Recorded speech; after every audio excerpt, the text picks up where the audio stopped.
Welcome to the Half-Ass Homestead. Today I'm going to be sharing some pantry meals. All of the recipes will be in the description below. For rabbit stir fry, I steamed all of my vegetables till fork tender. And I am going to fry up the rabbit in a separate pan because the tiny human does not like meat. I am taking a 1/4 cup of brown sugar, a 1/4 cup of soy sauce, 1½ teaspoons of ginger, a tablespoon of honey, a teaspoon of sesame oil, a little bit of garlic, maybe a teaspoon, and to make a slurry, a 1/4 cup warm water with 3 tablespoons of corn starch. And that's how you thicken without making everything clumpy. Adding some zucchini for the last couple minutes of cooking so as to not overcook it.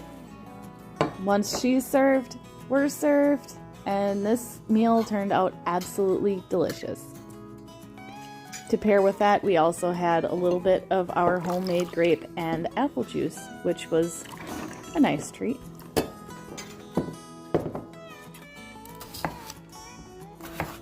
Starting out this meal with some foil potatoes on the grill. And what we're going to do is cut our red potatoes into bite-sized pieces and drop them onto foil. Fresh crack, some ground pepper, and sea salt. We will be adding about a teaspoon of garlic, a 1/2 teaspoon of dill, 3 tablespoons of butter, 1 chopped onion, and we're going to be wrapping this up in a foil pack and putting that on the grill. I'm going to make a savory acorn squash. So what I'm going to do is take 2 acorn squash, cut them in half, gut them, and cut them into 1/2-inch slices. Then I'm going to take about 3 tablespoons of olive oil, a cup of shredded Parmesan cheese, 1 teaspoon of garlic, and a 1/2 teaspoon of the following: salt, basil, thyme, and oregano. And I'm going to bake these for about 25 minutes at 425 degrees. And we're having Andy's specialty for supper: Lowry steak and chop marinated, bacon wrapped back straps, which are always absolutely phenomenal, and we cook those up on the grill as well. Andy even said that he'd eat this squash again, so that's a step in the right direction.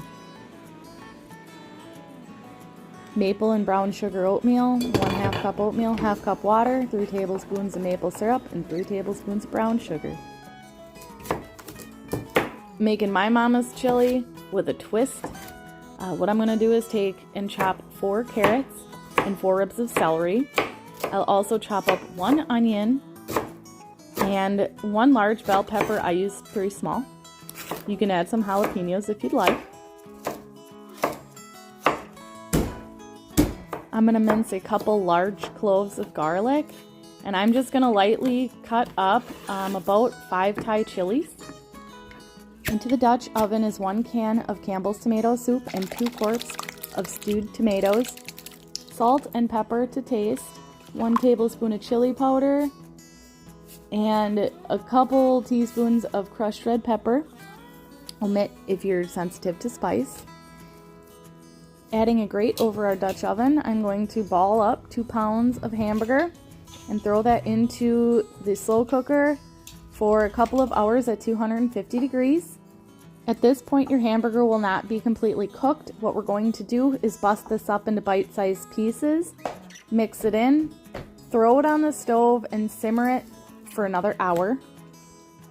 Next, we're going to make a simple crusty bread using 3½ cups of flour, 2 teaspoons of salt, 1½ teaspoons of active instant dry yeast, and mix that with 1/4 cup of warm water to activate the yeast. We're going to preheat our oven to 450 degrees while we let the bread rise. My yeast was old, it did not rise. That's okay, we ate it anyways. We're going to sprinkle with cornmeal and bake at 450 for 30 minutes covered and 15 minutes uncovered.